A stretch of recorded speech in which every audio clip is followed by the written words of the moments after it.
ఈ ప్రపంచంలో నా అన్వేషణ గాడి కంటే ఎదవ ముండా కొడుకులు ఎవరన్నా ఉన్నారంటే ఇప్పటికీ నా అన్వేషణ గాడిని ఫాలో అవుతున్న హిందువులు. ఈ వీడియో అందరికీ షేర్ చేయండి. మీకు సిగ్గు శరం మానం ఉందరా? ఉందా? నిజంగా చెప్తున్నా, ఎవరైతే ఫాలో అవుతున్నారో ఇప్పటికీ వాడిని, మీకుందా సిగ్గు శరం? అరే, హిందువుల్ని ఎన్నెన్ని మాట్లాడుతున్నాడు రా, రేపులన్నీ చేసి హిందువులు అంటున్నాడు. దాంతో పాటుగా మన సీతాదేవికి రేపు జరిగిందని అంటున్నాడు. జరిగిందా? ఒప్పుకుంటున్నారా? ఎలారా ఫాలో అవుతున్నారు? ఇప్పటికీ 18 లక్షల మంది ఇన్స్టాగ్రామ్ లో, 25 లక్షల మంది యూట్యూబ్ లో ఉన్నారే. ఆడన్నింటి మాటలు మాట్లాడుతున్నాడు. ఇండియా కంటే థాయిలాండ్ బెటర్ అంటున్నాడు. ఇండియాకి నేను రానని చెప్తున్నాడు. హిందూ నాయకులందరూ ఎక్కడికి పోయారు? హిందువులందరూ ఎక్కడికి వెళ్ళారు?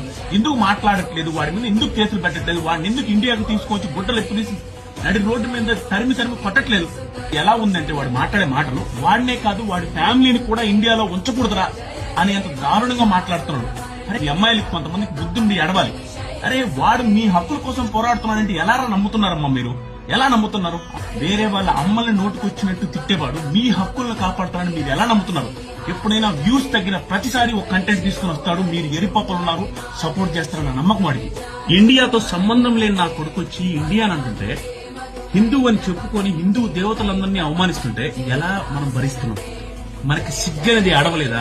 ఇంకా వాడిని ఫాలో అవుతున్నాం, ఇంకా వాడిని సబ్స్క్రైబ్ చేస్తున్నాం, ఇంకా వాడి వ్యూస్ కోసం చేస్తున్నాడని తెలిసి వాడికి వ్యూస్ ఇస్తున్నాం.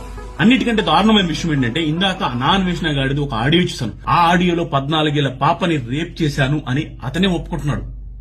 ఇండియాకే రానివాడికి, ఇండియా అంటే పడిన వాడికి ఇండియన్ ఫాలోవర్స్, హిందూ అంటే పడిన వాళ్ళకి హిందూ ఫాలోవర్స్ ఎందుకురా?